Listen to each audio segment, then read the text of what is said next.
നമസ്തേ, ഞാൻ രഞ്ജിത്ത്. ആത്മീയമായ ഒരു ചിന്ത. എന്തുകൊണ്ടാണ് സത്യം ലളിതമായിരിക്കുന്നത്? മനുഷ്യൻ സങ്കീർണതയെ ഇഷ്ടപ്പെടുന്നു. വലിയ വാക്കുകൾ, കഠിനമായ സിദ്ധാന്തങ്ങൾ, അനേകം വിശദീകരണങ്ങൾ, ഇവയൊക്കെയാണ് ജ്ഞാനമെന്ന് പലരും കരുതുന്നു. എന്നാൽ പ്രകൃതിയെ നോക്കൂ. സൂര്യൻ ആരെയും ബുദ്ധിമുട്ടിച്ചു കൊണ്ടല്ല ഉദിക്കുന്നത്. നദി ശബ്ദമുണ്ടാക്കി ഒഴുകുന്നില്ല. ഒരു വിത്ത് എങ്ങനെ മരമാകുന്നു എന്ന് അതിന് വിശദീകരിക്കേണ്ടതില്ല. പ്രകൃതി ലളിതമാണ്. പുരാതന ഗുരുക്കന്മാർ പഠിപ്പിച്ചത് സത്യം എത്ര ആഴമുള്ളതാണോ അത്രയും ലളിതമായിരിക്കും എന്നാണ്. ഒരു ശിഷ്യൻ ഒരു മഹാഗുരുവിൻ്റെ അടുത്തെത്തി. അവൻ പറഞ്ഞു, ഗുരുവേ, എനിക്ക് ഏറ്റവും വലിയ ആത്മീയ രഹസ്യം പറഞ്ഞു തരാമോ? ഗുരു അവനെ ഒരു ചെറിയ അരുവിയുടെ അടുത്തേക്ക് കൂട്ടിക്കൊണ്ടുപോയി.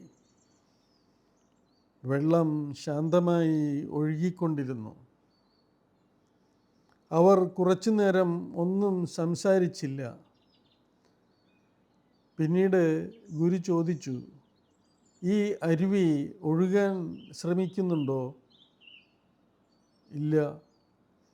അതിന് ഒഴുകാൻ ആരെങ്കിലും പഠിപ്പിക്കുന്നുണ്ടോ? ഇല്ല. ഗുരു പുഞ്ചിരിച്ചു. അതാണ് രഹസ്യം. സത്യം ഒരിക്കലും അഭിനയിക്കില്ല. അത് അതിൻ്റെ സ്വഭാവമായി തന്നെ ജീവിക്കും. ഇതിൻ്റെ ആത്മീയ രഹസ്യം എന്താണ്? സൂര്യൻ പറയുന്നില്ല ഞാൻ പ്രകാശമാണെന്ന്. സൂര്യൻ പ്രകാശിക്കുന്നു. പുഷ്പം പറയുന്നില്ല ഞാൻ മനോഹരമാണെന്ന്. അത് വിരിയുന്നു. മഹാത്മാക്കൾ പറയുന്നില്ല ഞാൻ മഹാനാണ്. അവർ സേവിക്കുന്നു. സത്യം പ്രഖ്യാപിക്കേണ്ടതില്ല. അത് അനുഭവപ്പെടുന്നു. സത്യം പ്രഖ്യാപിക്കേണ്ടതില്ല. അത് അനുഭവപ്പെടുന്നു. ജീവിത പാഠം. നിങ്ങൾ ആത്മീയമായി വളരുമ്പോൾ കുറച്ച് മാത്രം സംസാരിക്കും, കൂടുതൽ മനസ്സിലാക്കും, കുറച്ച് തെളിയിക്കാൻ ശ്രമിക്കും, കൂടുതൽ സ്നേഹിക്കും. കാരണം യഥാർത്ഥ ജ്ഞാനം ശബ്ദമല്ല, അത് ഒരു സാന്നിധ്യമാണ്. ഒരു ചെറിയ അഭ്യാസം പറയട്ടെ. ഇന്ന് 5 മിനിറ്റ് പ്രകൃതിയെ നിരീക്ഷിക്കൂ. ഒരു മരത്തെ, ഒരു പക്ഷിയെ, ഒരു മേഘത്തെ. അവ നിങ്ങളെ പഠിപ്പിക്കുന്നത് എന്താണെന്ന് ശ്രദ്ധിക്കൂ. അവിടെ വാക്കുകളില്ല, പക്ഷേ ജ്ഞാനമുണ്ട്.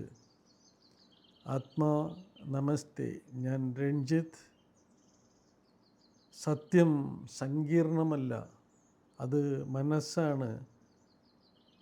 സത്യം സങ്കീർണമല്ല, അത് നമ്മുടെ മനസ്സ് സങ്കീർണമാക്കുന്നതാണ്. സത്യം സങ്കീർണമല്ല, നമ്മുടെ മനസ്സാണ് അതിനെ സങ്കീർണമാക്കുന്നത്. എന്തുകൊണ്ടാണ് സത്യം എപ്പോഴും ലളിതമായിരിക്കുന്നത്? എന്തുകൊണ്ടാണ് മഹത്തായ ആത്മീയ സത്യങ്ങൾ ലളിതമായി തോന്നുന്നത്? പ്രകൃതിയും പുരാതന ഗുരുക്കന്മാരും നമ്മെ പഠിപ്പിക്കുന്ന ഈ ആഴമുള്ള രഹസ്യം. എന്തുകൊണ്ടാണ് സത്യം എപ്പോഴും ലളിതമായിരിക്കുന്നത്? Thank you. നമസ്തേ. ഞാൻ രഞ്ജിത്ത്, തൃശ്ശൂരിൽ നിന്നുമാണ്. എ സ്റ്റുഡൻറ്റ് ഓഫ് മഹാത്മാ ചോവാക്കോക്സുയി ആൻഡ് മാ ഷാർലറ്റ്.